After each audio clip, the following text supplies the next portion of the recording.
और क्या हाल। चलो एक सिनेरियो इमेजिन करो, तुम गेम खेल रहे हो, अचानक से तुम गायब हो गए और ऐसी एक जगह पे चले आए और वहाँ पे तुम्हारे साथ और भी लोगों को चुना गया है और एक एरर की वजह से वहाँ पे एक हमला हो जाता है तुम्हारे ऊपर और तुम सीधा उस जगह से टेलीपोर्ट होके सलहा लथाना नाम की एक जगह पे भेज दिया जाता है तुम्हें। और वहाँ पे मॉन्स्टर्स है, उन्हें मारो, तुम लेवल अप करो और उस जगह से निकल जाओगे। लेकिन यहाँ पे एक ट्विस्ट है, उस हमले की वजह से तुम लेवल अप ही नहीं कर सकते। 5 लेवल के बाद तुम्हारा लेवल गिर जाएगा, फिर से 1 पे आ जाओगे। वहाँ से निकलोगे कैसे? और इस मानवा को इस भाई ने रिकमेंड किया है। पहले मैं बता दे रहा हूँ, ये स्टार्टर पैक है, अगर तुम लोग रिस्पॉन्स अच्छा खासा दिखाते हो कंटिन्यू होता रहेगा। अब सीधा स्टोरी में जाते हैं। चैप्टर की शुरुआत होती है, हमारे मेन कैरेक्टर के ऊपर एक डीमन डॉग ने हमला कर दिया है। वो कैसे भी करके उस डीमन डॉग को अपने आप से दूर कर देता है और सोचने लगता है कि वो इस जगह पे कैसे आया। और वो डीमन डॉग फिर से उसके ऊपर हमला करता है, लेकिन इस बार हमारा मेन कैरेक्टर एक पत्थर की मदद से उसके ऊपर हमला करता है और उस हमले की वजह से वो डीमन डॉग घायल होकर नीचे गिर जाता है। और इससे हमारे मेन कैरेक्टर को लगता है कि वो मर चुका है, लेकिन वो डीमन डॉग फिर से खड़ा हो जाता है, उसका सिर्फ जबड़ा टूट चुका है। इसके बाद वो एग्रेसिवली हमारे मेन कैरेक्टर की तरफ आगे बढ़ने लगता है, लेकिन उसी समय हमारे मेन कैरेक्टर के सामने एक स्टेटस विंडो ओपन होता है, जिससे उसे पता चलता है ये डीमन डॉग सबसे ज्यादा लोएस्ट है। और उसे ये भी पता चलता है अगर वो पावरफुल मॉन्स्टर्स को हराएगा तो उसे एक्सपीरियंस गेन होगा, जिससे उसका लेवल अप होगा। और उसी समय वो डीमन डॉग उसके एकदम गले के पास आ चुका है। इसके बाद हमें बताया जाता है कि ये बंदा यहाँ पे आया कैसे। तो हमारे मेन कैरेक्टर का नाम है हानबिन रियो, जो पहले आर्मी में काम करता था, अभी डिस्चार्ज हो चुका है और वो 3 महीने से कुछ काम नहीं कर रहा है, जिसकी वजह से लेजी बन चुका है और वो हर दिन दोपहर के टाइम पे नींद से उठता है। और जब वो आर्मी के अंदर था तब वो सोचता था कि वो सिविलियन बनने के बाद जो चाहे वो कर पाएगा, और इन 3 महीने में ऐसा कुछ हुआ भी नहीं। उसकी जिंदगी और भी ज्यादा बदतर हो चुकी है और 2 साल आर्मी में रहने के बाद भी उसके अंदर कुछ भी चेंज नहीं हुआ है और यही रियलिटी है। और वो चेयर पे बैठे हुए ये सब चीजें सोच ही रहा था और तभी एक काला धुआं उसे पूरी तरीके से निगल लेता है और उस चेयर से गायब हो जाता है। और तभी कोई कहता है सारे सुटेबल कैंडिडेट्स को एक्सेप्ट कर लिया गया है। इसके बाद हमें हानबिन को दिखाया जाता है, जो सोच रहा होता है क्या वो मर चुका है। और मैं एक चीज बता दूं, यहाँ पे हानबिन अकेला नहीं है, उसके साथ 7 बिलियन और लोगों को चुना गया है। और इस जगह के 2 क्रिएटर्स हैं, एक है गोल्डन लाइट और एक है व्हाइट लाइट। इनके बारे में मुझे नहीं पता है, तो इन्हें मैं यही रेफर करूंगा। और गोल्डन लाइट व्हाइट लाइट से कह रहा होता है हम लोगों ने इतने लोगों को चुन लिया है, अब इनके अंदर गाइडलाइन ट्रांसमिट करो। इसके रिप्लाई में व्हाइट लाइट कहता है ये काम करने का इतना अच्छा तरीका नहीं है, ये थोड़ा सा बनावटी नहीं लगता। और एक चीज बता दूं, हॉबिन इनकी सारी बातें सुन पा रहा है और बनावटी वाली बात सुन के वो सोचने लगता है तो ये लोग गॉड नहीं है, लगता है ये लोग इंसान है। और गोल्डन लाइट इसके रिप्लाई में कहता है ये मेथड पहले से ही प्रूवन है, प्रीवियस कैंडिडेट्स के ऊपर बहुत अच्छे से काम भी किया है, उन्हें मोटिवेट किया है, उन्हें अडॉप्ट करने में भी मदद मिली है इससे। और व्हाइट लाइट इस चीज को समझ जाता है और वो आदेश दे देता है कि गाइडलाइन को ट्रांसमिट कर दिया जाए। और वो गाइडलाइन जब ट्रांसमिट होती है तो वो हॉबिन के ऊपर एक हमला हो जाता है व्हाइट लाइट की एक गलती की वजह से, क्योंकि ये सिर्फ हानबिन के साथ हुआ है तो वो लोग उसे एक दूसरे डायमेंशन में ट्रांसपोर्ट कर देते हैं और वो जगह है सलहा लथाना। अब तुम्हें पता चल गया कि हानबिन यहाँ पे कैसे आया। इसके बाद हमें हानबिन को दिखाया जाता है जिसने पत्थर की मदद से उस डीमन डॉग के सिर को कुचल के उसे मार डाला है और इसकी वजह से उसे एक्सपीरियंस पॉइंट भी मिल जाता है। इसके बाद हानबिन थोड़ा सा दुखी हो जाता है क्योंकि यही उसकी रियलिटी बन चुकी है। अभी उसके लाइफ के बारे में क्या, उसके पेरेंट्स के बारे में क्या और उसके साथ क्या होने वाला है। 3 महीने पहले ही वो तो आर्मी से डिस्चार्ज हुआ था और उसने तो अभी तक किसी लड़की को डेट भी नहीं किया और उसके साथ ही क्यों ये सब चीजें हो रही हैं। बाकी बहुत सारे लोगों ने भी तो मिलिट्री सर्विस किया है।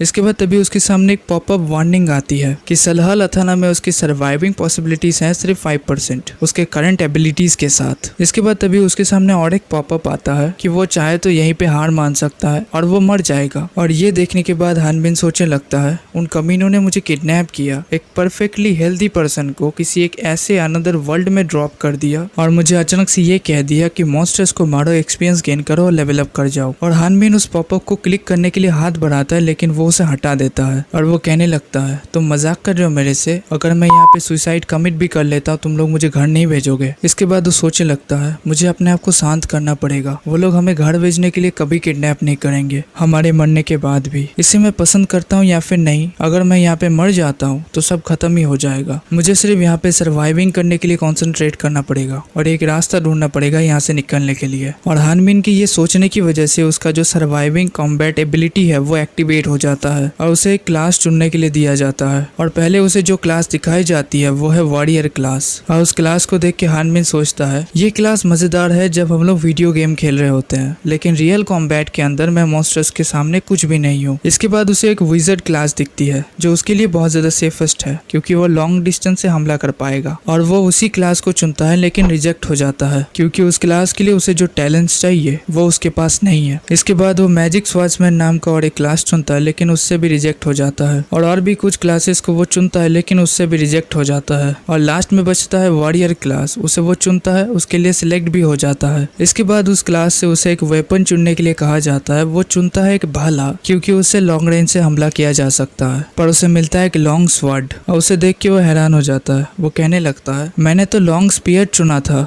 लॉन्ग स्वॉर्ड नहीं। इसके बाद तभी उस स्टेटस विंडो में एरर आ जाता है जिसकी वजह से वो स्टेटस विंडो उसके सामने से गायब हो जाता है। और ये देखने के बाद हानबिन को तभी याद आता है कि ये हो सकता है उस गाइडलाइन का एरर हो और वो उस स्वॉर्ड को एक्सेप्ट कर लेता है क्योंकि एक पत्थर से तो बहुत ज्यादा ही बेहतर है। और वो सोचने लगता है मैं उन कमीनों के द्वारा मैनिपुलेट हो रहा हूँ, ये मुझे पसंद नहीं है और मरना तो मुझे और भी ज्यादा पसंद नहीं है। इसके बाद वो स्वॉर्ड को उठाता है लेकिन अच्छे से बैलेंस नहीं कर पाता जिसकी वजह से गिर जाता है। इसके बाद हमें 7 दिन बाद का सीन दिखाया जाता है और वहाँ पे हानबिन एक 2 लेवल के डीमन डॉग से लड़ रहा होता है और वो हमें बताता है मैंने बहुत बार गाइडलाइन से पूछने की कोशिश की मैं घर कैसे जा सकता हूँ, लेकिन उसने कभी मुझे जवाब नहीं दिया। हो सकता है ये डिफेक्टिव है इसलिए यहाँ पे सिर्फ मुझे डीमन डॉग्स मिले। अगर तुम लोग पूछोगे कि मैं यहाँ से क्या सीखा हूँ कि डीमन डॉग्स भी लेवल अप करते हैं। मेरे स्वॉर्ड की स्विंग करने के बाद उन्हें एक अपॉर्चुनिटी मिल जाती है मेरे ऊपर अटैक करने की। ये डीमन डॉग्स मेरे अटैकिंग स्टाइल से यूज टू हो रहे हैं जैसे मैं उनके। इसके बाद तभी हानबिन उस डीमन डॉग के ऊपर हमला कर देता है लेकिन डीमन डॉग उस हमले को डॉज कर लेता है और हानबिन सोचने लगता है स्वॉर्ड के लिए मेरे पास कोई टैलेंट ही नहीं है। इसके बाद वो डीमन डॉग हानबिन के ऊपर हमला कर देता है लेकिन हानबिन इस मौके का ही फायदा उठाता है और उसे 2 भागों में डिवाइड कर देता है और वो जीत जाता है और उसे मिलता है 22 एक्सपीरियंस पॉइंट। इसके बाद हमें हानबिन का स्टेटस दिखाया जाता है जो अभी लेवल 2 में आ चुका है और उसे एक स्किल भी मिली है स्टैब नाम की। इसके बाद सीन चेंज करके हमें हानबिन को एक केव के अंदर देख पाते हैं जहाँ पे वो डीमन डॉग को पका के खा रहा था और उसे स्टेटस विंडो से ये पता चला था डीमन डॉग के मीट्स के अंदर एसेंशियल फैट्स और एमिनो एसिड्स रहते हैं और उसे पकाने के बाद ही खाना चाहिए। और उनके खून के अंदर वाटर रहता है, कार्बोहाइड्रेट और एसेंशियल मिनरल्स भी मिलता है और उसे पिया भी जा सकता है। और हानबिन मीट खाते हुए सोचने लगता है डीमन डॉग्स का जैसे खूंखार नेचर है, इनके दांत और पंजे डल हैं तो किसी भी काम में नहीं आने वाले। इस जगह को आर्टिफिशियली तैयार किया गया है, यहाँ पे मुझे लाने का किसी का कोई ना कोई रीजन तो है। उन लोगों ने मुझे किडनैप करके यहाँ पे रख दिया बिना किसी रीजन के। मैं सोच रहा हूँ बाकी सब कैंडिडेट्स कहाँ चले गए। इसके बाद तभी स्टेटस विंडो उसे इन्फॉर्म करता है कि वो जब लेवल 5 रीच कर जाएगा तो इस करंट जगह से उसे दूसरी जगह में शिफ्ट कर दिया जाएगा जहाँ पे बाकी प्लेयर्स हैं। और अभी के लिए हानबिन जहाँ पे है उसे सेफ जोन कहा जाता है जहाँ पे नए लोग लेवल 5 तक रीच करते हैं। इसके बाद उन्हें मेन एरिया में भेज दिया जाता है जहाँ पे बाकी सब कैंडिडेट्स के साथ वो लोग तब तक रहते हैं जब तक उन लोगों का लेवल 20 नहीं हो जाता। और लेवल 20 तक पहुंचने के बाद उन्हें ट्रांसपोर्ट कर दिया जाता है लथाना कंटिनेंट में जहाँ पे रियल बैटल शुरू होती है। इसके बाद हानबिन स्टेटस विंडो से पूछने लगता है कि उसे लथाना कंटिनेंट में जाके असल में करना क्या है और तभी स्टेटस विंडो में एरर आ जाता है। इसके बाद तभी हानबिन सोचने लगता है डीमन डॉग्स लेवल अप कर रहे हैं, इसमें कोई गलती नहीं है, बहुत ही इंपॉर्टेंट इंफॉर्मेशन है, लेकिन मैं घर कैसे जा पाऊंगा इसके बारे में क्या। इस स्टेटस विंडो के ऊपर मैं भरोसा कर ही नहीं सकता, मुझे बाकी सब प्लेयर से मिलना पड़ेगा तभी मुझे और भी ज्यादा इंफॉर्मेशन मिल पाएगी। जल्दी मुझे लेवल 5 तक रीच करना है तभी मैं इस जगह से निकल पाऊंगा। इसके बाद शुरू होता है हानबिन का लेवल अप करना और वहाँ पे वो बेयरली अपनी स्किन को बचा पाता है उनके नाखून और दांतों से। फिर भी वो उन्हें हराता है, एक्सपीरियंस पॉइंट गेन करता है, हर दिन खाता है, सोता है और लड़ता है और ऐसे करते वो 27 दिन में लेवल 5 तक पहुंच जाता है। और लेवल अप के समय में उसने 3 स्किल लर्न किया है जो है स्टैब, हॉराइजन स्लैश और वर्टिकल स्लैश। और उसके भी ऊपर उसके स्टैट्स बढ़ने की वजह से उसकी बॉडी भी ग्रो कर रही है और जो स्वॉर्ड उसके लिए पहले बहुत ज्यादा भारी थी अभी बहुत ज्यादा हल्की बन चुकी है। और वो लेवल अप की खुशी मना ही रहा था कि तभी स्टेटस विंडो में एरर आता है और उसके इतनों दिनों की मेहनत सीधा पानी में। उसे लेवल 5 से सीधा लेवल 1 पे गिरा दिया जाता है और ये देख के उसके पैरों तले से जमीन खिसक जाती है। लेकिन तभी वो अपने आपको समझाता है थोड़ा सा कि हो सकता है ये सिर्फ एक एरर मैसेज हो सकता है लेवल अप विंडो में ही गड़बड़ हो। इसके बाद वो अपने स्टैट्स देखता है जो एकदम सही सलामत है, सिर्फ उसका लेवल ही कम हुआ है। और ये देख के वो हैरान हो जाता है कि उसका लेवल ही कम हुआ है, उसके स्टैट्स वहीं पे है, उसके स्किल्स भी वहीं पे है। और वो ये सब चीजें देख ही रहा होता है कि तभी उसके ऊपर एक लेवल 1 डिमन डॉग हमला कर देता है, लेकिन उसे वो बहुत आसानी से हरा देता है। इसके बाद हानबिन कहने लगता है ये डिमन डॉग स्ट्रॉन्गर बनते हैं रिगार्डलेस ऑफ देयर लेवल। हर बार मुझे अपनी जिंदगी को दाव पे लगा के फाइट करना पड़ता है। और ऐसे करते हुए हानबिन बहुत बार लेवल 4 रीच करता है, उसे फिर से लेवल 1 पे ला दिया जाता है और वो उन डिमन डॉग्स को मारता रहा जो लोग स्ट्रॉन्गर बनते रहते हैं। और ये करने के बाद वो अपने एक्सपीरियंस पॉइंट को भी चेक करता रहता है और उसे सिर्फ 77 और एक्सपीरियंस पॉइंट चाहिए, जिसके बाद वो लेवल 5 रीच कर जाएगा। और ये सब करते हुए उसे 7 साल बीत जाते हैं। जहाँ पे उसने एक डिमन डॉग को मारा होता है उसे वो एक खाई में फेंकता है, जहाँ पे हम लोग और भी हड्डियां देख पाते हैं डिमन डॉग्स की। और 7 साल से उसके साथ ये एंडलेस साइकिल चल रही है, थाला फॉर ए रीजन, जहाँ पे वो हर बार लेवल 4 रीच करता है और फिर से लेवल 1 पे आ जाता है। कैंडिडेट्स एज नहीं करते और उनके छोटे मोटे घाव रिकवरी एबिलिटी के कारण हील हो जाती है एक दिन के अंदर। उसका लेवल तो हर बार डिक्रीज हो जाता है लेकिन स्टैट्स नहीं होते और लेवल अप ना होने के कारण वो कोई नए स्किल्स भी नहीं सीख पाता। इसके बाद तभी उसके सामने उन हड्डियों के ढांचे से एक मॉन्स्टर क्रिएट हो जाता है और वो हानबिन के ऊपर हमला करने के लिए आ रहा होता है। और हानबिन उसे कहता है हाँ मैं तुम्हारे पास ही आ रहा हूँ, आज तुम्हारा ये लकी दिन होगा। सिस्टम कहती है ये एरिया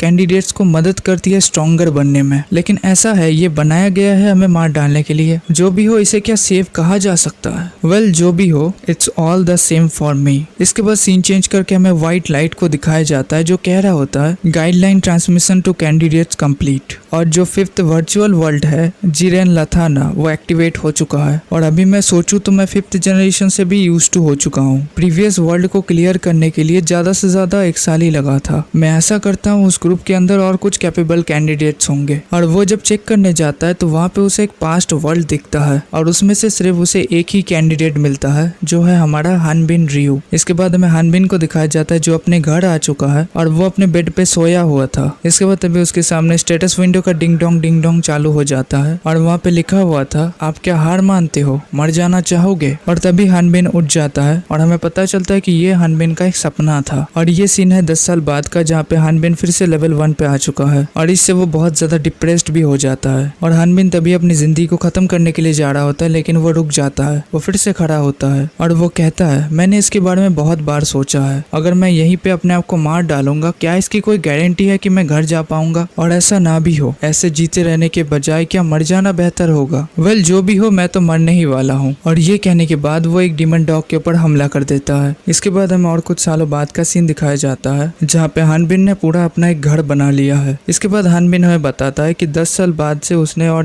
दिन गिनना ही बंद कर दिया, तो कितने साल बीत चुके हैं उसे नहीं पता है। इसके बाद वो एजम्पशन लगाता है कि 5 से 7 साल ही बीते होंगे उसके बाद से। और इतने दिन उसने बैठ के नहीं बिताया, उसने अपने लिए एक हॉबी भी ढूंढी है करने के लिए और उसे हर दिन काम भी करना पड़ता है। अकेले सरवाइव करना इतना आसान नहीं है, लेकिन ये हार्श एनवायरनमेंट तुम्हें आलसी होना अलाउ ही नहीं करती और यही रियलिटी है और मेरी भी रियलिटी यही है। इसके बाद वो अपने नए तलवार को चमका के घर के बाहर निकल जाता है काम करने के लिए। इसके बाद तभी एक जायंट डिमन डॉग अपने हाथ की मदद से उसके घर को चकनाचूर कर देता है और तुम लोग हानबिन का रिएक्शन देखो। इसके बाद वो डिमन डॉग हानबिन के ऊपर भी हमला कर देता है और जिस हाथ की मदद से उसने हानबिन के ऊपर हमला किया था वो उसके बॉडी से अलग हो जाता है। इसके बाद हानबिन उस डिमन डॉग को क्रीपी तरीके से कहता है 3 साल, मुझे वो घर बनाने में 3 साल लगा था, तुम्हें 1 सेकंड नहीं लगा उसे बर्बाद करने में। ये भी सही है वो घर छोटा था, क्या मुझे इस बार एक महल बनाना चाहिए और मैं वो तुम्हारे हड्डियों से बनाऊंगा। और इस चीज से वो डिमन डॉग को चढ़ता है गुस्सा। वो हानबिन से थोड़ा सा दूर जाता है और वो हानबिन के ऊपर आग उगल देता है और वो डिमन डॉग ये देख के हैरान हो जाता है कि हानबिन उसके हमले को सरवाइव कर चुका है। इसके बाद वो डिमन डॉग और भी कुछ फायर अटैक और लाइटनिंग अटैक हानबिन के ऊपर करता है और हानबिन उन हमलों से छोटी सी टेबल फ्लिप करके ही बच जाता है। और इस बार उसकी बारी होती है उस डिमन डॉग के ऊपर हमला करने की। वो हमला करता भी है लेकिन उसके सिर्फ नाखून ही काट पाता है और वो उस डिमन डॉग के मुंह के अंदर गिरने वाला होता है, लेकिन वो अपने पैरों की मदद से उसके दांतों को ही तोड़ डालता है। इसके बाद वो अपने ट्रिपल स्किल अटैक की मदद से उस डिमन डॉग को हरा देता है, मतलब हॉरिजॉन्टल स्लैश, वर्टिकल स्लैश और स्टैब। और हानबिन के हिसाब से ये कोई रियल स्किल नहीं है, अगर किसी भी मॉन्स्टर के ऊपर इससे हमला किया जाता है तो वो बच नहीं पाएगा। इसके बाद सीन चेंज करके हमें व्हाइट लाइट को दिखाया जाता है जो हानबिन के फोटो को देख के कहने लगता है ये तो वही आदमी है जिसके ऊपर पर एक बार एरर आया था। यह आदमी अभी तक यहीं पे है। वेट अ मिनट, इसने अभी कहा सलहा लथाना। अभी के लिए 5th जनरेशन जिरेन लथाना में है और उससे पहले 4th जनरेशन था लोहार लथाना में। इसका मतलब है वो है 3rd जनरेशन में सलहा लथाना, जो शुरू हुआ था 22 साल पहले। अरे यार, मैं बहुत बड़े मुसीबत में फंस चुका हूँ। अगर उस आदमी को पता चल गया तो मेरी खैर नहीं, और मेरे पास कोई अच्छा बहाना भी नहीं है। वैसे मैं उसे मार भी नहीं सकता, तो मुझे क्या करना चाहिए? इसके बाद वो हानबिन के स्टैट्स देखता है, जिसे देखने के बाद वो कहने लगता है लेवल 4? ये 22 साल से सरवाइव कैसे कर पाया? इसके स्टैट्स और स्किल्स तो और भी बेकार। इसके बाद वो हंसते हुए कहने लगता है मुझे समझ में नहीं आया, लेकिन यही सबसे अच्छा होगा क्योंकि इससे निपटने के लिए मैंने एक रास्ता ढूंढ लिया है। इसके बाद सीन चेंज करके हमें हानबिन को दिखाया जाता है जो उस डीमन डॉग को पका के खा रहा था,